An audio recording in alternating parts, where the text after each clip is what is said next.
Tous les types, c'est la série pour titre « Les piles sous tous ses faces ». Là, le titre, il a si vous voulez, une signification autre que qu'est-ce que vous... ça n'a rien à voir avec la physique, une lecture du titre. Les piles sous toutes ses faces. En réalité, on utilise en français le terme pile ou face. Une pièce de monnaie, il a la face pile et l'autre face. Donc là, on va voir les cas possibles des piles. On va étudier certaines piles, de pile Volta jusqu'à le dernier exercice ou le paragraphe. C'est un sujet qui est thématique. C'est une pile à combustion. D'accord? Donc, l'introduction de l'exercice depuis... Ah ouais. Il faut réaliser cette touche-là. Voilà. Donc, depuis la découverte de la pile par Alessandro Volta en 1800, de nombreux scientifiques ont cherché et cherchent encore à fabriquer des piles de plus en plus performantes, transport plus facile, encombrement plus faible, durée de fonctionnement plus longue, intensité débitée plus grande. On se propose dans cet exercice d'étudier quelques caractéristiques de 3 modèles de piles. Un pile classique, celle de Daniel, un accumulateur rechargeable et une pile à combustion. Les 3 parties de cet exercice sont indépendantes. On commencera par la pile Daniel. La pile Daniel, nous l'avons ici.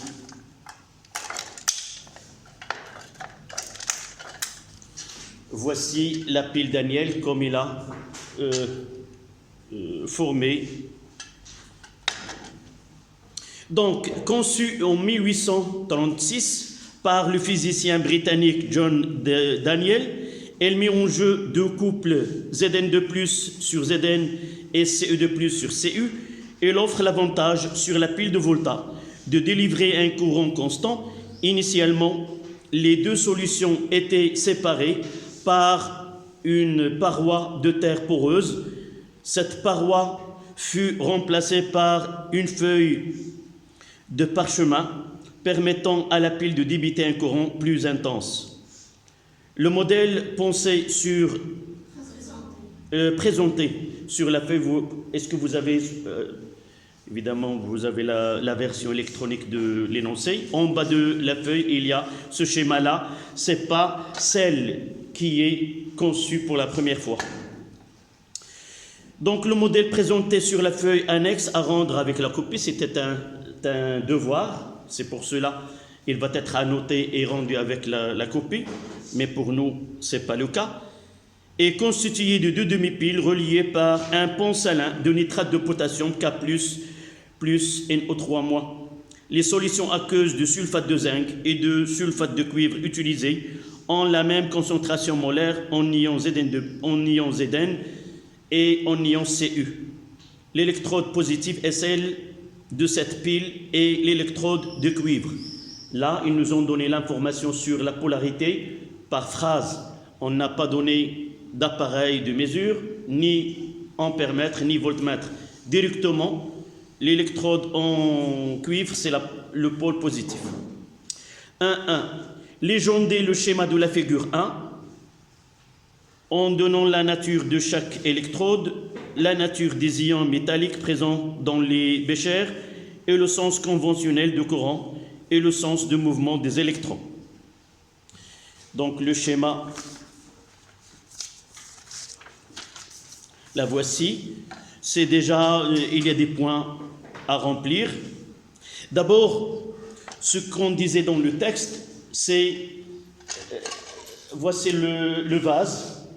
Et ces vases, il est poreux, et à travers ce mur, si vous voulez, cette paroi, il y a un échange où la conduction électrique est assurée par les ions SO4 de moins. Là, ils ont parlé de 2 demi-piles Voici le premier demi-pile où il y a ce vase, à l'intérieur il y a une solution de sulfate de cuivre 2.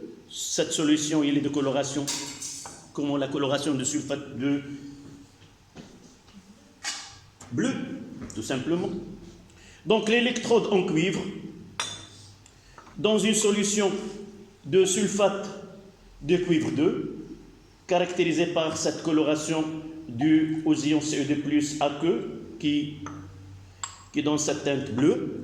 Et de l'autre côté, il y a une lame de zinc dans une solution de sulfate de zinc.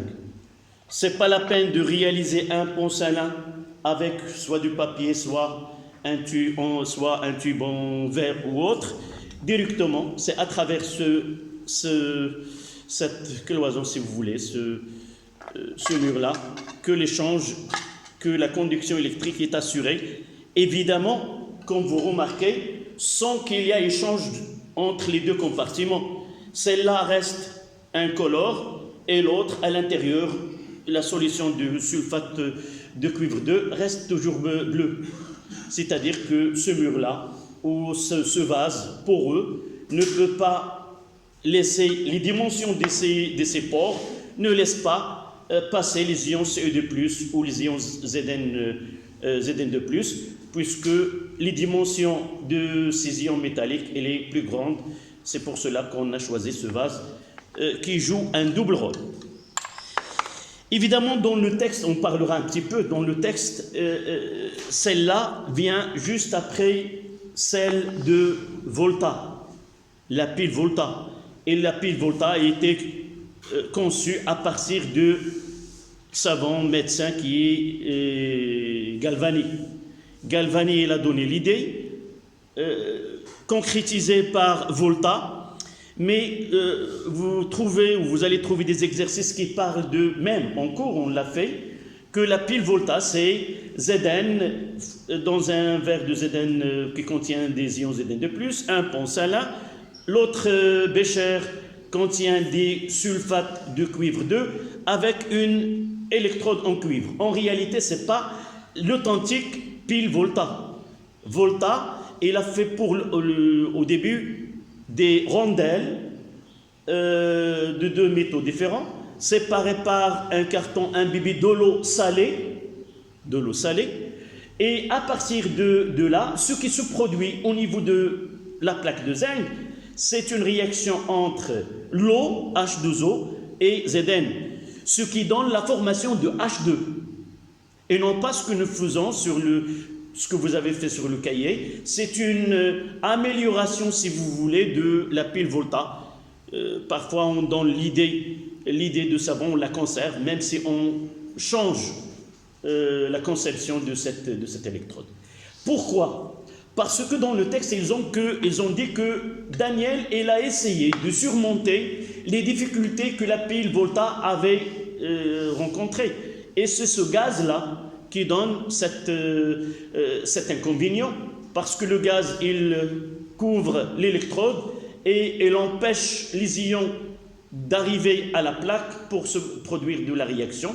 Et l'inconvénient, c'est immédiatement cette FEM chute et l'intensité de courant ne peut pas fonctionner une longue durée. Évidemment, entre Daniel et entre Volta, un autre savant qui est anglais, en réalité c'était un médecin, chimiste, il a essayé de changer la conception de Volta.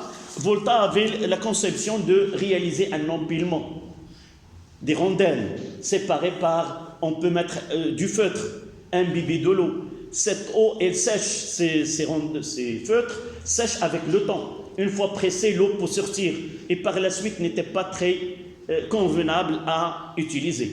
Ce savon-là, il a utilisé, c'est William en 1802, 2 années après celle de Volta. Il a utilisé des auges, ahwad. Au lieu de mettre empilé de cette façon-là, il a utilisé comme ça. Et il a mis les plaques de cette façon-là, remplies de la solution. Et là, il a fait cette alternance des à l'intérieur Cu, Zn, et ainsi de suite. Et c'était la première pile, si vous voulez, pratique qui a été utilisée en Angleterre pour même produire du sodium ou autre à partir de ces piles-là associées. Ils faisaient comme c'est des boîtiers comme ça, associés pour donner cette pile. Quelques années viendra Daniel pour élaborer cette pile. Même celle-là, il ne donnait que 1,08 volts comme force électromotrice. C'est une force électromotrice qui est très faible et de cette façon, il n'est pas aussi pratique, ce qui va ramener le clocher à commencer par cette pile. Et cette pile, on va en parler par la suite, c'est une pile qui est saline. Il a un électrode qui n'est pas comme les autres. On n'utilise pas Cu avec Cu de plus, Zn avec Zn de plus. Dans ce cas-là, nous avons un couple redox qui n'est pas métal. Et par la suite, nous sommes obligés d'utiliser une électrode inerte pour que la pile fonctionne. On en parlera par la suite. D'accord? Donc la première question, on va faire le schéma. Je suis un peu gêné sur le tableau par cette lumière. Je vais...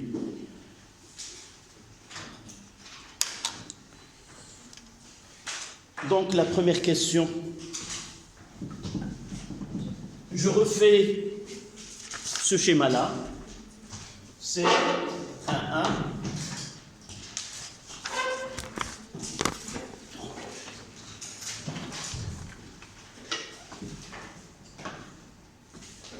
Le premier vase, le deuxième. Vous faites le schéma en même temps que moi.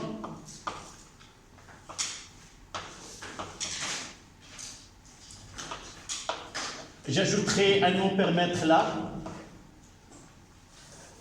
où je conserverai le même schéma qu'ils ont fait.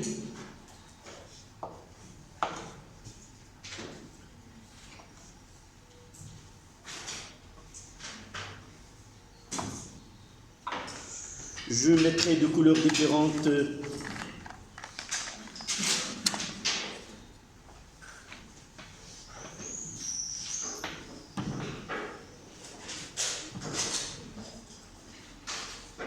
le pensalin.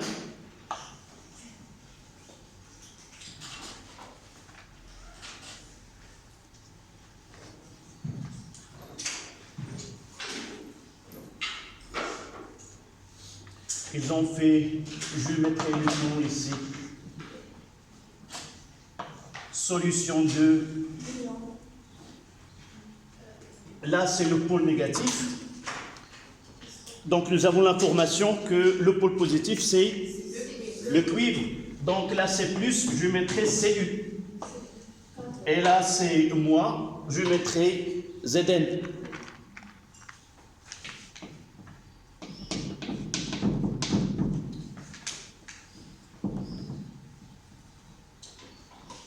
Donc, si j'ai une lame de Zn, ça sera ici Zn de plus SO4 de moins.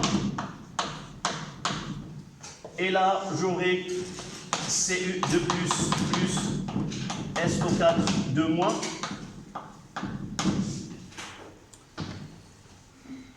Il reste... non,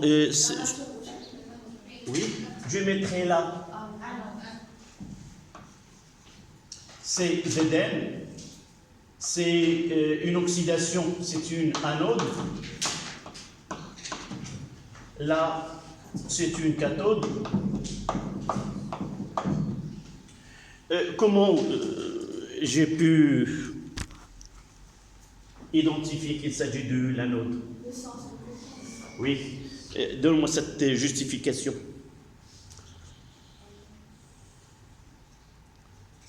Nous l'avons dit dans le cours. C'est le pôle négatif. Et il y a production des électrons. Et la réaction qui produit de la réaction des électrons, c'est Zn dans Zn de plus 2 électrons. C'est une oxydation. Et par la suite, c'est une anode. Si on vous demande de justifier, normalement on doit justifier. Zn, la lame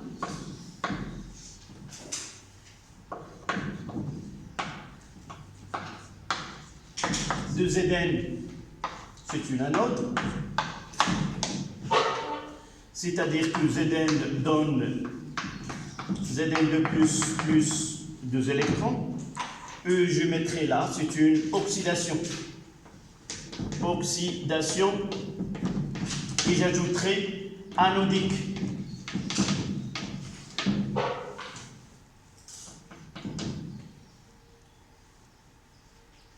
Donc Ce, parce qu'il est sur le pôle négatif. Le pôle négatif, c'est le pôle où les électrons quittent la lame. Oui, c'est moi, oui. Parce que je dois mettre ici plus. Donc la lame de Cu, cathode, c'est le pôle positif, et ce produit Cu de plus 2 électrons donne Cu, c'est une réduction cathodique. C'est une réduction cathodique. Voilà. C'était la première question.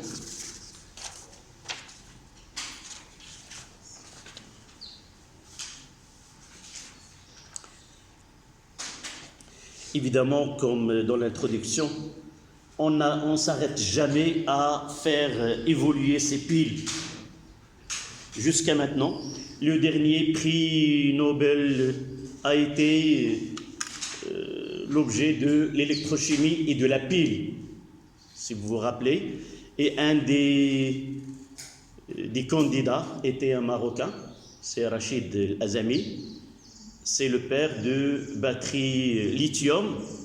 Les batteries qu'on avait avant, c'était élaboré en 1977. Partout dans le monde, on peut trouver un portable qui porte cette batterie conçue par ce Marocain.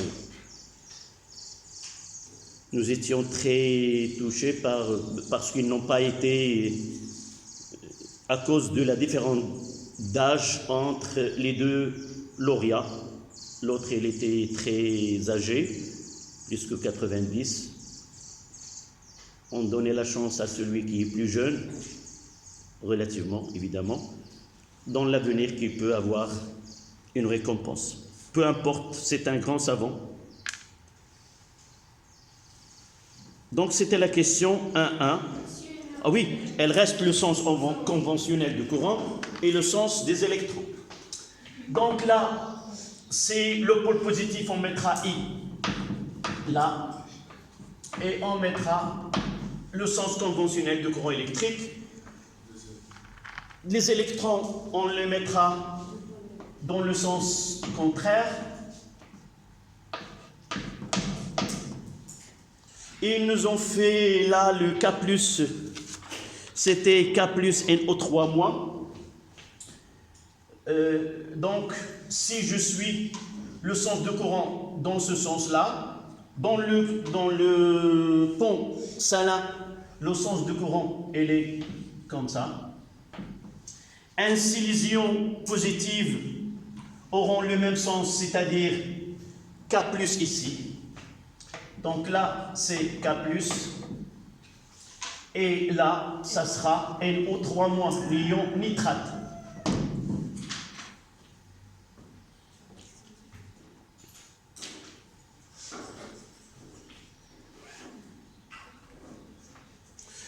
De même, à l'intérieur, il y a formation de Zn2+. Nous pouvons dire que Zn2+, ici, le courant, dans ce cas-là, on aura les ions Ce2+, de ce côté-là, qui vont atteindre l'électrode et réaliser la réaction Ce2+, plus 2 électrons, et ils vont former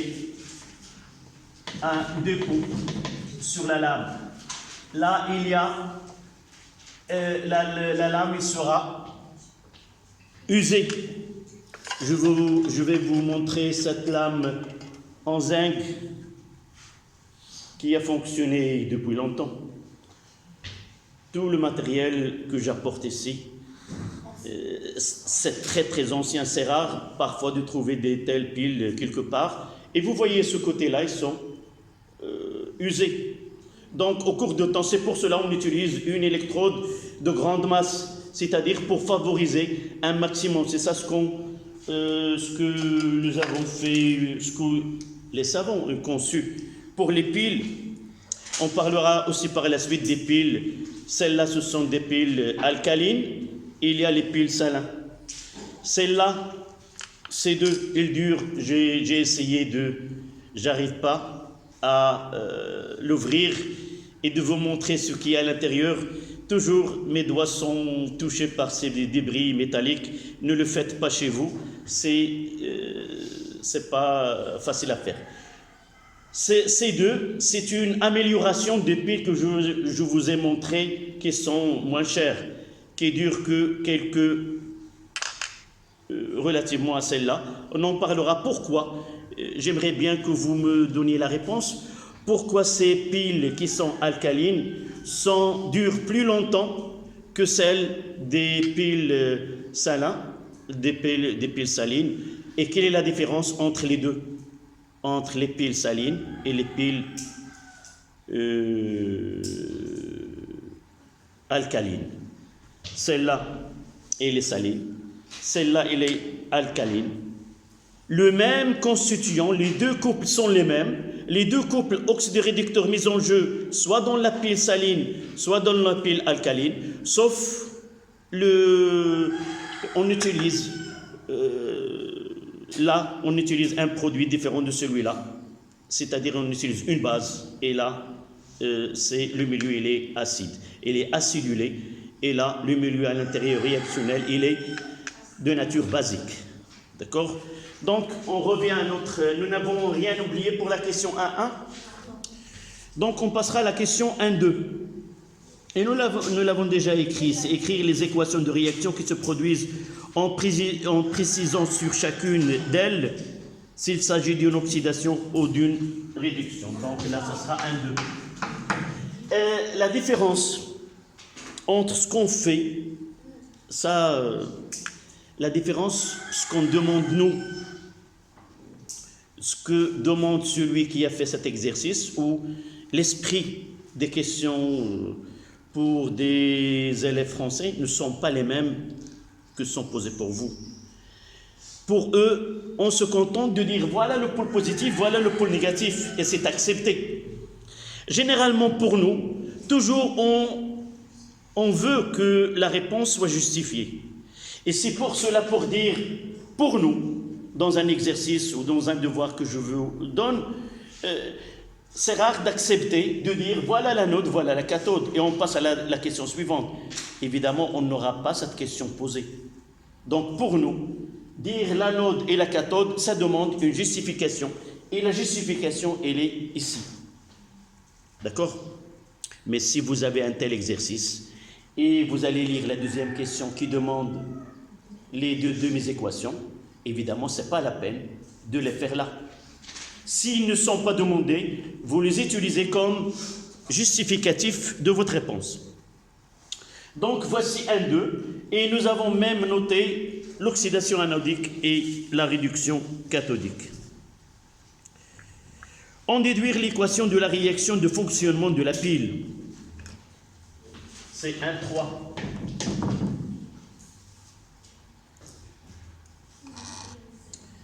Donc, je vais noter celle-là 1, E1 et celle-là E2 pour écrire une réaction bilan. Oui, mademoiselle. Ça fait longtemps que tu étais malade. Alhamdulillah, en bonne forme. Je vais poser cette question si tu es de... Pour élaborer l'équation globale à partir des demi-équations ou des équations électroniques, comment dois-je procéder? À partir de E1 et de E2, je dois me soucier de quoi? Quel est le souci que je dois mettre devant moi pour, à partir de celle-là et de l'autre? De façon générale. Oui? Même? Voilà. On applique au cours d'une réaction d'oxydation, le nombre d'électrons gagnés doit être égal au nombre d'électrons perdus. Et par la suite, c'est pas, dans ce cas-là, c'est facile, c'est la somme des deux. Mais puisqu'il y a le nombre échangé, c'est 2, donc je vais l'écrire, les réactifs entre eux et les produits entre eux. Donc ça sera Zn plus Zn qui est solide, Ce2 plus qui est aqueux, nous donne Zn de plus aqueux plus Cu qui est solide.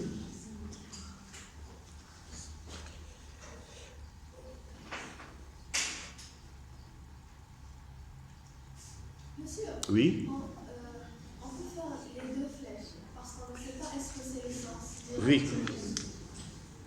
Ceci, on l'a fait après un cours, après le cours.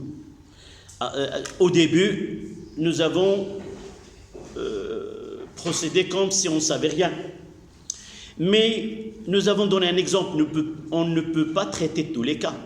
Nous avons traité un cas où la constante K était de 10 à la puissance 36 et nous avons arrivé à la conclusion que dans les piles, ce sont des transformations chimiques spontanées et totales.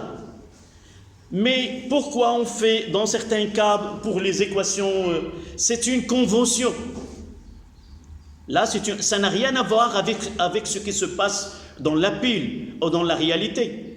Nous avons pris la convention. Lorsque nous écrivons les demi-équations ou les équations électroniques, nous devons mettre entre les réactifs et les produits double flèche. D'accord? Nous, on est un peu en retard.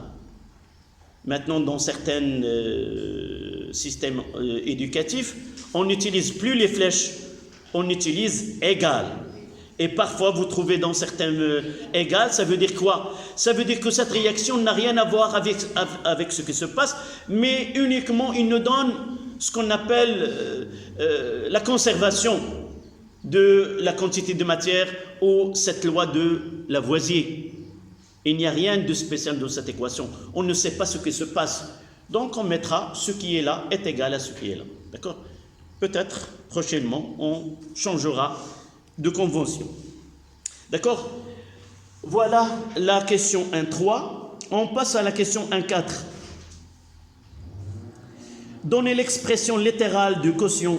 Évidemment, avant, c'était 1.4 qui n'a pas été écrit. On mettra 1.4. Donnez l'expression littérale de quotient de réaction associée à la réaction dont l'équation a été donnée en réponse à la question 1.3. Donc, ce que R équilibre, la question c'était quotient, RI. Ça veut dire quoi? Quel est sa truc initiale, ou on peut dire un instant donné. Donc, c'est la concentration de Zn de plus. Et là, c'est initial sur la concentration de Cu de plus à que initial. Puisque le cuivre, il est solide, et le zinc est solide, on leur attribue 1. « 142, donnez l'expression, 142, calculer sa valeur dans l'état initial.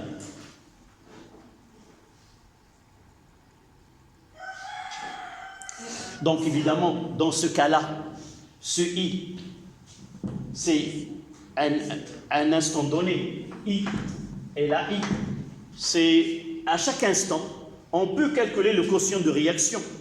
Mais dans la question le 1,4,2, on peut noter 4 QR0 au initial, qui est égal à la concentration de Zn de plus à que 0 sur la concentration de Cn de plus à que 0. Et ça donne combien? 1. 1 sur 1, 7.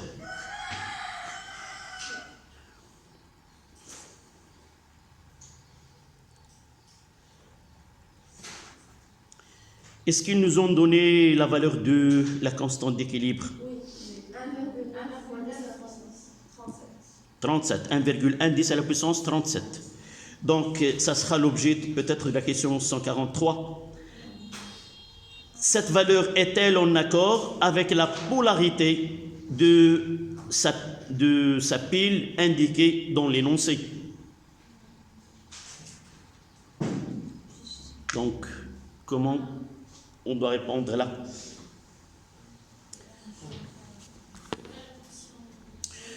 Ils nous ont déjà demandé les équations. Donc, la première des choses, donnez-moi ces étapes, la stratégie de la solution. La première des choses, c'est quoi? Ça veut dire déterminer le sens d'évolution du système. Et à partir du sens d'évolution du système, qu'est-ce qu'on va? D'accord? Et par là, ta copine, elle fait rappel à une question qu'est-ce que tu m'as donné comme réponse? Ta réponse a été datée maintenant. On ferme le circuit, tu te rappelles? Donc, pour les polarités, nous devons connaître lequel des deux il est positif et lequel des deux il est négatif à partir de réactions. À partir de donc 143, nous avons ici K qui est égal à 1,1 10 à la puissance 37. Et nous avons ici ce Q RI qui est égal à 1. Donc, le système évolue dans le sens 1. Voilà. Donc, je reviens à la question posée par votre camarade de tout à l'heure.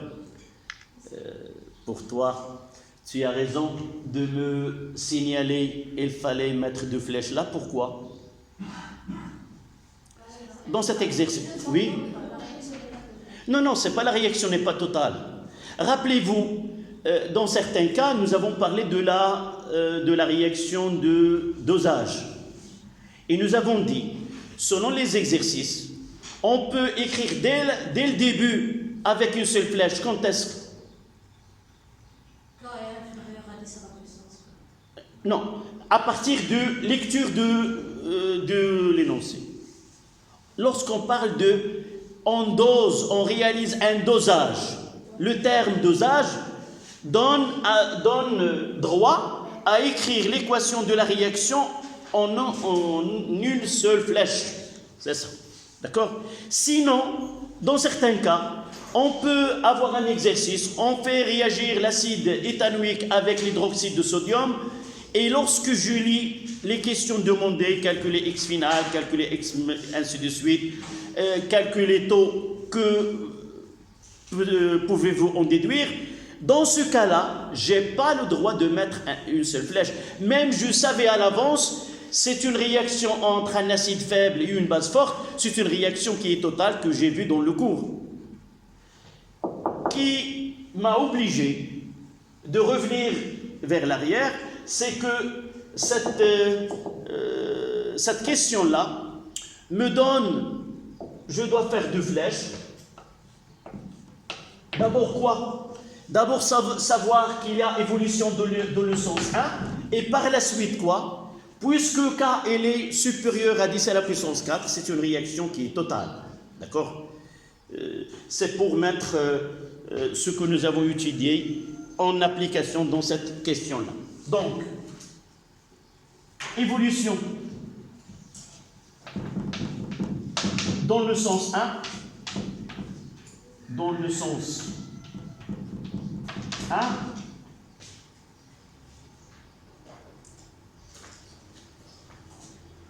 et la transformation elle est totale.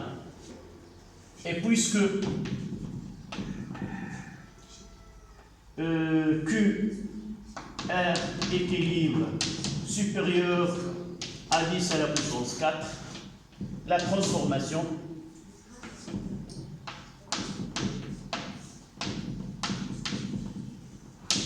est totale. taux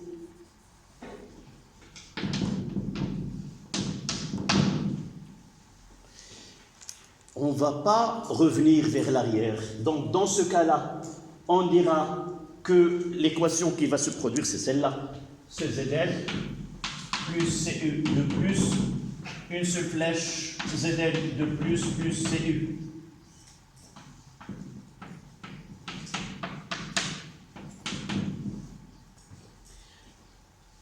En utilisant cette réponse-là, nous devons, par une seule phrase, donc sa transformation, qu'est-ce qu'il donne?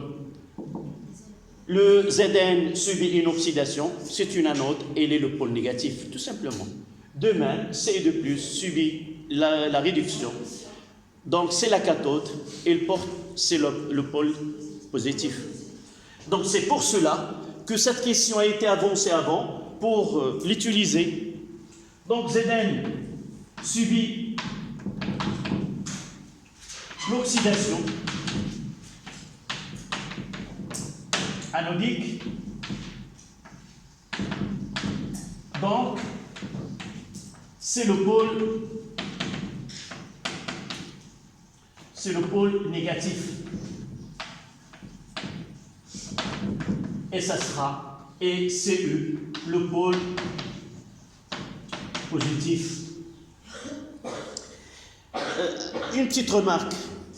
À partir de là, si nous n'avons pas cette question, nous devons justifier, dire la réaction que Zn de plus fois, c'est d'accord.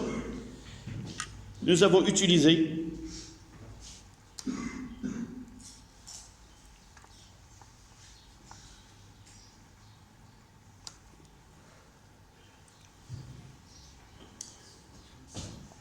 on passera à la question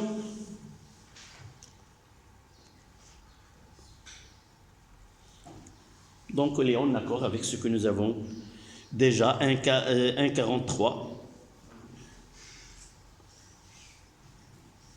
La constante d'équilibre c'est 1,9 et non pas 1,1. Ici je dois écrire 1,9.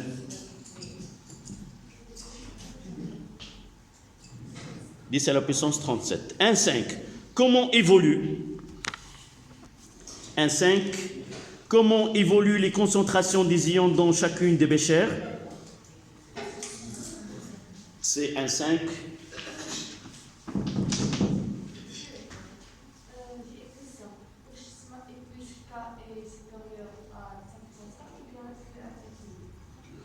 QR équilibre et K c'est la même chose. Nous avons, sauf la notation de QR équilibre, c'est le quotient de réaction à l'équilibre. Mais lorsque nous écrivons K, on parle directement de la constante d'équilibre.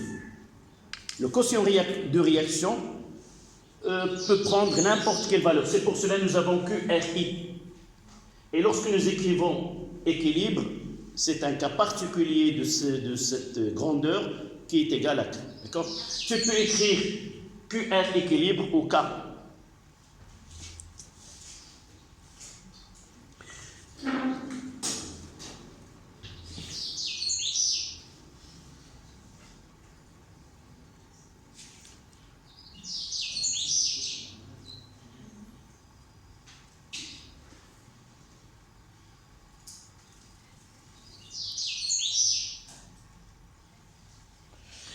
Donc, la question 1,5, qui peut nous donner, mademoiselle, qui est en train de faire le calcul, ou d'entrer le pin de ton... ou de suivre, oui. Allez, lis cette question 5. Comment évoluent les concentrations de ions métalliques dans chacun des déchets? Oui. Donc, si la question demande comment évolue la quantité de matière des espèces qui interviennent dans la réaction, il suffit de regarder quoi? Non? Oui, mais le plus simple, voici le bilan de ce que se passe dans les deux vases, dans les deux béchères. C'est là. Qu'est-ce que tu peux constater pour les ions C2+? Ils sont parmi les réactifs. Donc, un réactif, il est consommé. Et si nous avons une espèce chimique qui appartient au produit, c'est une espèce chimique qui est produit. Consommer, ça veut dire quoi? Non. Elle diminue. Et dans les produits, il augmente. Donc, quelle est la phrase qu'on doit écrire? À partir de l'équation de... D'accord. À partir de l'équation de réaction, Ce2+ aqueux est consommé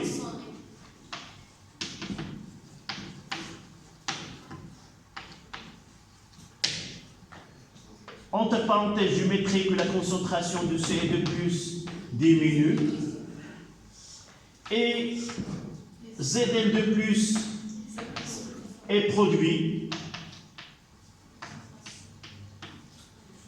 entre parenthèses que la concentration de Zn2+ augmente. Voilà. Ah oui, c'est une très bonne justification. Sauf, pour moi, j'utilise ces flèches, mais c'est une convention qui est connue par tout le monde. Est-ce que tu as une autre? N'oubliez pas que les élèves, parfois, ils peuvent dépasser leur maître, et ça se voit dans tous les domaines. Si nous voyons des savants, les élèves de ces savants-là sont plus performants que... Il suffit de voir ces savants qui sont brillés. On ne connaît pas leur professeur. Donc, est-ce qu'il y a une autre... Donc, tu vas entrer par cette porte. Donne-moi une justification.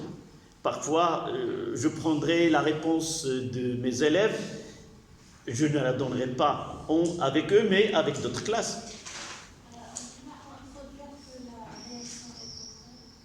Oui. Oui, réaction totale, mais qui est consommé et qui est produit. Oui, évident.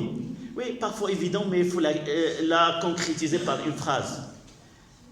Moi, je suis devant toi, le prof, mais lorsque je suis derrière ta copie, je suis qu'un simple élève. J'essaie de comprendre et de savoir c'est bien si je suis un élève, est-ce que je suis capable de comprendre ce que tu as écrit. Je ne veux pas utiliser, ah oui c'est évident, si je ferai là, tu auras 20 sur 20 dans toutes les questions. D'accord? Mais c'est ma réponse que vous pouvez répondre d'une autre manière, je ne sais pas si... sauf, il y a une logique. Il me demande comment il varie. Soit je dis la concentration il est constante, soit il va augmenter, soit il va diminuer. Constante, pourquoi? Diminuer, pourquoi? Augmenter, pourquoi? Par exemple, dans ce cas-là, c'est les ions SO4 de moins. Il n'évolue plus. Donc la concentration, il est constante. Et je dois justifier. C'est quoi? Ce sont des ions qui ne participent pas et n'apparaissent pas dans l'équation de réaction. Et par la suite, la concentration, il est constante.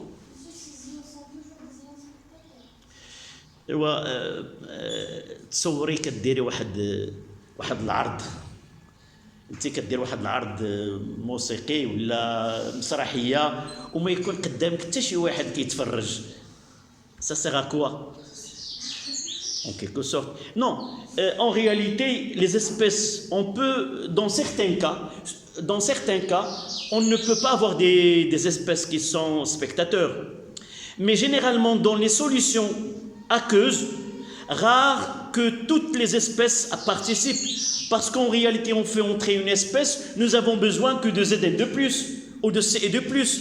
Donc on ne trouve pas dans la nature uniquement Zn2+ ou Ce2+. On est obligé de ramener l'ion qui va suivre ce qui fait son compagnon au cours de cette réaction chimique. D'accord? Donc là, c'était la question 1,4,3. 1,5, plutôt, on est en 1,6.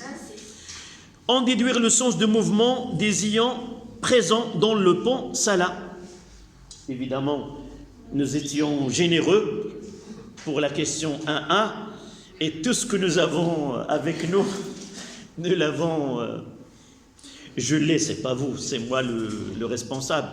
Mais ce que j'ai fait, ça vous donne une idée la prochaine fois.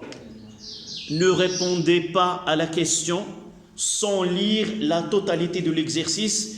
Et oui. عندك معاك هنايا ولا غادي تمشي يلا كي كان هذا الفطور هذا الصباح كان شي فطور واقيلا ديال شنو فطرتي هذا الصباح غادي تشرب الاداره ولا غادي تشرب اضرب الجرس اذا on s'arrêtera 5 minutes. Je croyais que tu voulais boire. Ce signe là nous utilisons lorsqu'on était petit, c'est d'aller aux toilettes. Tous les Marocains, lorsqu'ils veulent passer aux toilettes, ils font comme ça. Posez cette question à vos parents. Même vous, de père en fils ou de mère en fille.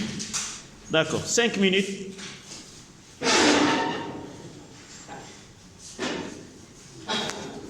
Pulvérisé. Et avec un son, j'arrivais pas à écouter plus que 2 jours. Cette énergie-là, cet courant électrique, c'est un court-circuiter une batterie. Cette énergie est là avec les gaz qui se produisent à l'intérieur. Il a donné cette flagration qui était énorme. Mais lui, il a été des coups sur sa main. C'est débris de la carcasse en plastique de cette batterie. Et après, c'était un ami qui très... Je lui dis, la prochaine fois, il faut écouter, même si je suis théoricien, il faut écouter parfois sans théorie, on ne peut pas faire de l'expérience. Et c'était une leçon pour lui, et je ne l'ai pas exigé de ne pas le faire, c'est son travail. Donc, essayez la prochaine fois, si vous voyez quelqu'un qui fait ce travail-là. C'est la même chose qu'on mettra un fil dans une prise de courant. C'est la même chose. Donc, c'est le pôle positif. La question qui viendra par la suite, indiquer, le son, le schéma conventionnel de l'accumulateur. Donc, donnez-moi ce schéma-là. Là, on facilite. Oui, le pôle négatif, lequel? C'est le PB. Donc, le PB. Plongez d'après les données. Vous pouvez vous aider en lisant les données en PB de plus.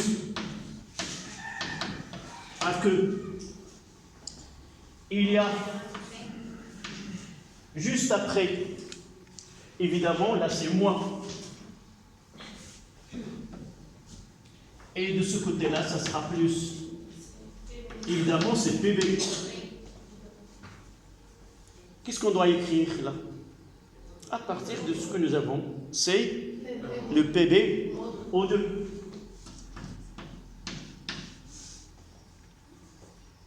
D'accord?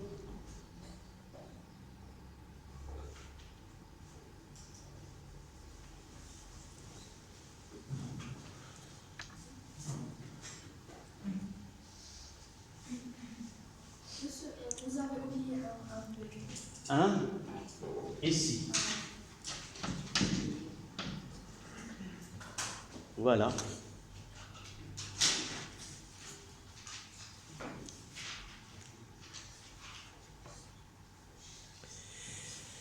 Donc, la question qui suit, c'est indiquer l'anode et la cathode.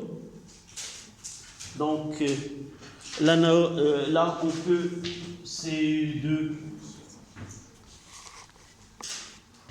c'était de 3. Oui. Où? Non, on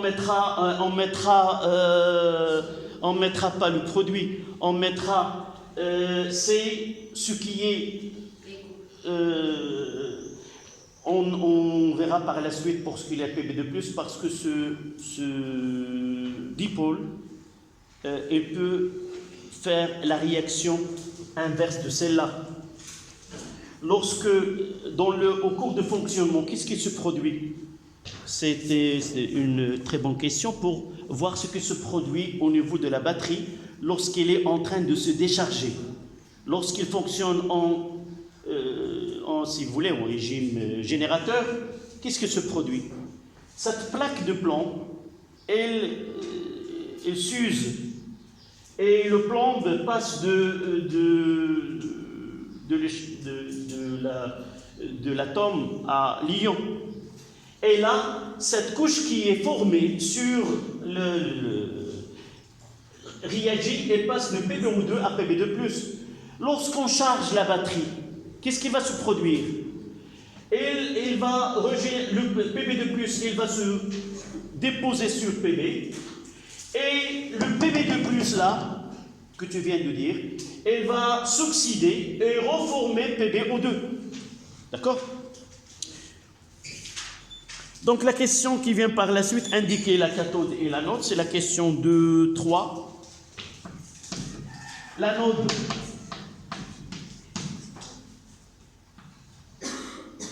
et je peux refaire ce schéma-là et juste au-dessous écrire l'anode et la cathode.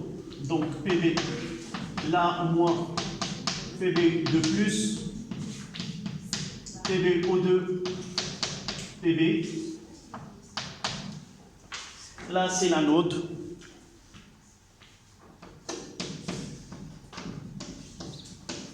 Et là, c'est la cathode.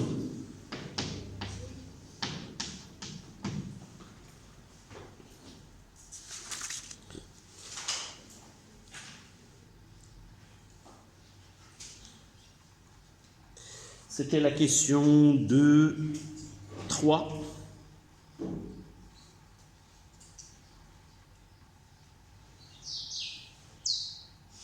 D'accord, on passe à la troisième partie. C'est la pile à combustion à hydrogène.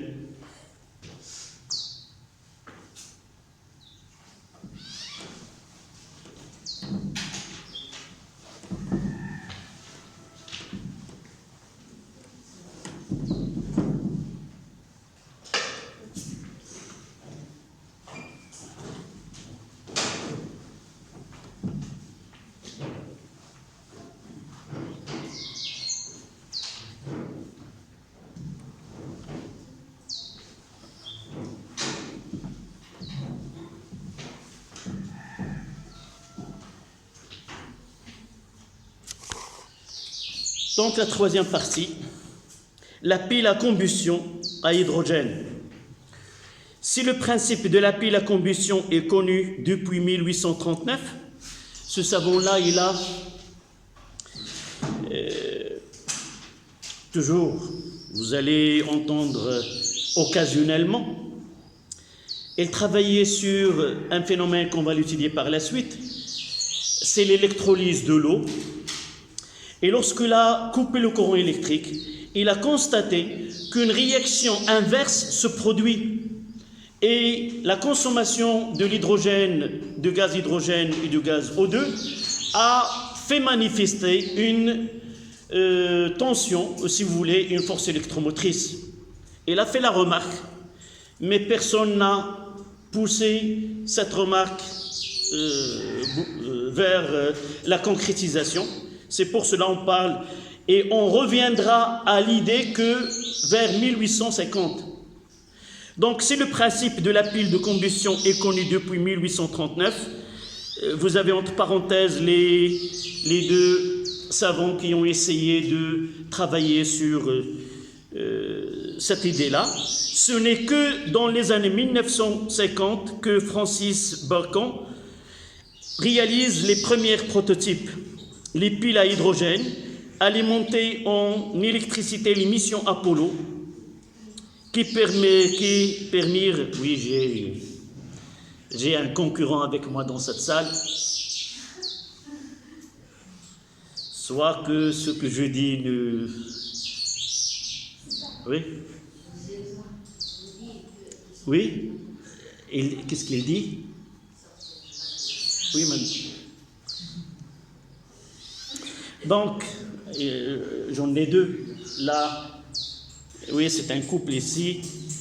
Ils ont, toutes les générations qui ont passé par là, m'accompagner dans ces leçons-là. Donc, c'est que Francis T. Bacon réalise les premiers prototypes, les piles à hydrogène, alimentées en électricité les missions Apollo, qui permirent aux astronautes américains de se poser sur la Lune. Elle équipe encore actuellement les navettes spatiales. Convertisseur d'énergie non polluant, la pile à hydrogène serait le générateur idéal de voitures à moteur électrique, mais le coût de fabrication est élevé. Les électrodes contiennent du platine qui joue le rôle de catalyseur et la difficulté de stocker.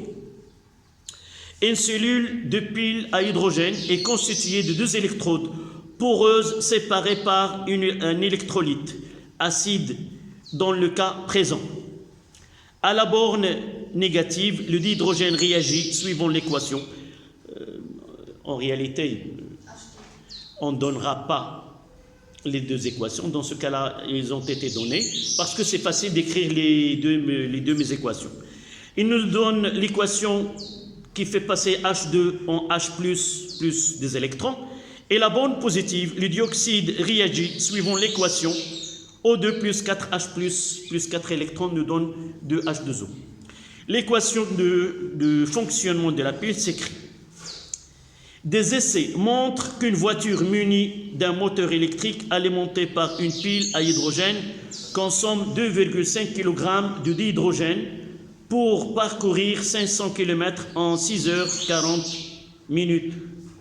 Calculez la quantité de matière d'hydrogène consommée pendant le trajet, pendant la durée de trajet. D'abord, une petite remarque. Parmi ce que le Maroc tentait à l'avenir, d'être parmi les producteurs mondiaux de gaz H2. Donc, cette production-là, c'est, si vous voulez, la source d'énergie la plus fiable dans les années. C'est à partir de 2030 que le Maroc va mettre en exercice cette option-là, produire de l'énergie qui est verte et non polluante. Elle va utiliser des sources à partir de l'eau, ce qu'on parlera c'est l'électrolyse, à partir de l'eau et à partir de l'énergie solaire. L'énergie solaire qui n'a pas de pollution, avec de l'eau et produire de l'énergie à partir de H2 et le faire commercialiser. Il a essayé de voir deux géants dans ce domaine-là, l'Allemagne et le Portugal, qui ont un avancé dans ce domaine-là. Et en coopération avec ces deux pays, il va être un producteur de gaz H2 dans l'avenir. Donc la première question, calculer la quantité de matière de l'hydrogène consommée pendant cette durée-là. C'est 3,1. Donc c'est une question de quantité de matière. Donc la quantité de matière de H2, c'est quoi? C'est la masse sur la masse molaire. C'est la masse de H2 sur la masse molaire de H2. Et on fait l'application. On utilisera en grammes, ça sera 2,5 10 à la puissance 3 sur 2. Et ça donne 1,25. 1,25 fois 10 à la puissance 3 mol. En quelque sorte, 1,25 kilomol. 3,2. En déduire la quantité d'électrons en mol qui circulent dans le circuit extérieur. On pourra s'aider d'un tableau descriptif de l'évolution du système. nous avons deux façons de répondre. Soit utiliser l'équation globale, soit utiliser l'équation électronique. Lorsque la question concerne les électrons, il vaut mieux d'utiliser un tableau qui tient compte de ces équations, où nous pouvons travailler directement.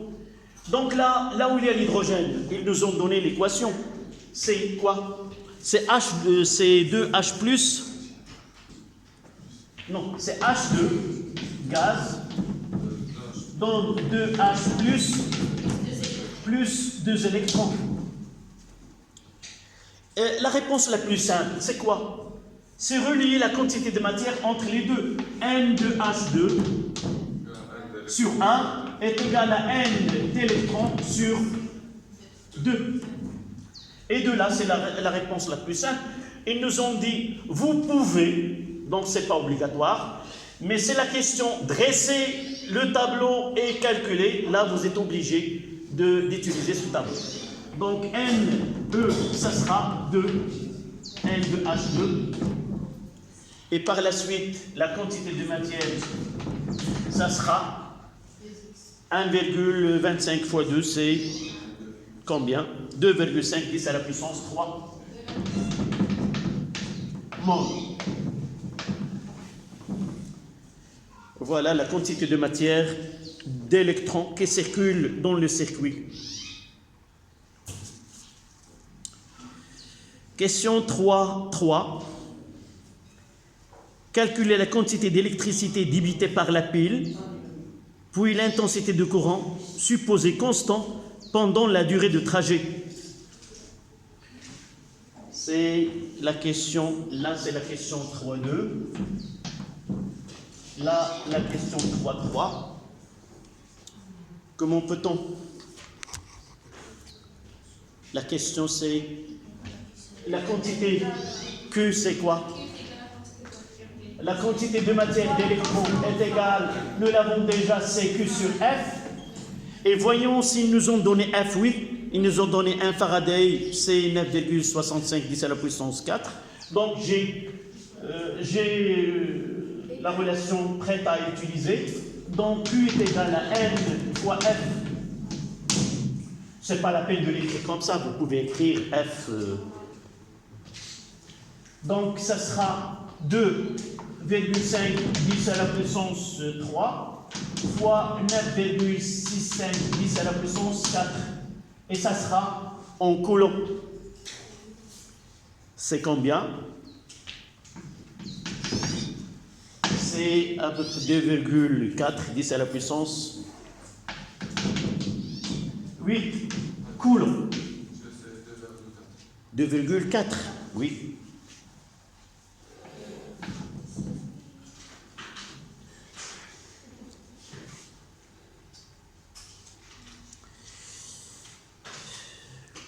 Donc, calculer la quantité d'électricité débitée par la pile, puis l'intensité de courant supposée constante pendant la durée. Donc, l'autre relation, c'est dans la même question 3.3. Quelle est la relation qu'on va écrire? I est égal à Q sur delta de T. Et de là, on fait l'application numérique. Q, c'est connu, et la durée. Donc, I, qui est... Oui, en système international, ça sera 2,4 10 à la puissance 8, divisé par la durée, c'est 6 heures, c'est 6 fois 3600, convertir l'heure en secondes, plus 40 fois 60.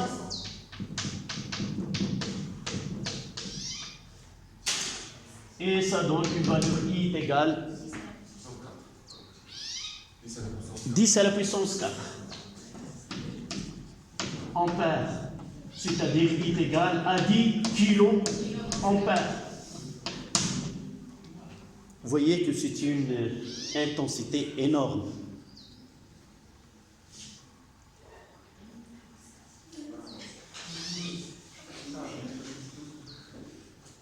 D'accord? C'était la dernière question. Ce temps qui nous reste, je vais essayer de faire un tableau descriptif pour l'équation globale qu'on va, où les électrons n'apparaissent pas. Donc, je mettrai, ça c'est une remarque, qu'on appelle un bonus, dicté par le temps qui nous reste pour finir la séance. Donc, l'équation c'était H2, 2H2 plus O2 donne 2H2O. Dans ce tableau-là, j'ajouterai une case là. Quantité de matière, d'électrons, c'est pour cela que je ferai ce tableau-là. La quantité de matière, d'électrons échangés. Je n'ai pas la place. Quantité de matière, d'électrons échangés en plus de ce que nous avons l'habitude de faire.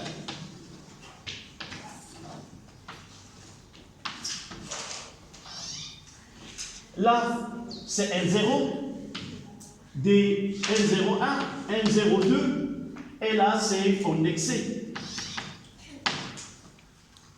D'accord? Et là, c'est 0. C'est T est égal à 0, à un instant T donné, et là, à l'état final. Qu'est-ce que j'aurai ici? N01 moins 2x, N01, N02 plus moins x, et là, en excès, et là, combien? Je vais essayer de voir le nombre d'électrons échangés. C'est combien? 2 électrons. Revenons à l'équation. 2 électrons. Nous l'avons, j'ai effacé. Donc, je mettrai ici 2x. Voilà le plus important dans ce tableau ici. Ici, N01 moins 2x final. N0 plus moins x final. Et là, 2x final. Comme je peux mettre maximal, c'est la quantité de c'est l'avancement maximal qui est relié à la quantité d'électricité maximale, ce qu'on appelle la capacité de la pile. Cette quantité d'électricité maximale, on l'appelle. Et comment je dois ce qui me reste uniquement mettre que la quantité de matière d'électrons est égale à 2x. La quantité de matière de H2 est égale à N01 moins 2x. Et à partir de données, je peux exploiter ces relations-là. D'accord? Ça, c'est pour un tableau où il n'apparaîtra pas le nombre d'électrons échangés. Donc, j'ajouterai une colonne où il y a la quantité de matière d'électrons échangés.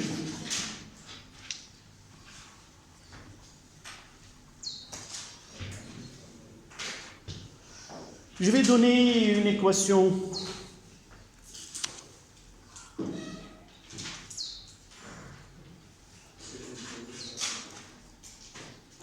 Par exemple, si une pile, il y a cette équation-là. Je vais le mettre en haut, ici. C'est 2AL plus 3 CE2 plus nous donne 2AL3 plus 3 CU. Si j'ai cette équation, dans la quantité de matière, là, qu'est-ce que je vais mettre? Je vais mettre ici N d'électrons. Combien? Je vais essayer de calculer la charge globale de deux côtés. Ici, 3 fois 2, c'est 6. 2 fois 3, 6. Donc, ici, on mettra N est égal 6x. D'accord? Mais si je veux travailler uniquement pour AL, je mettrai AL donne AL3 plus 3 électrons. Et je mettrai la quantité de matière de AL avec la quantité de matière de...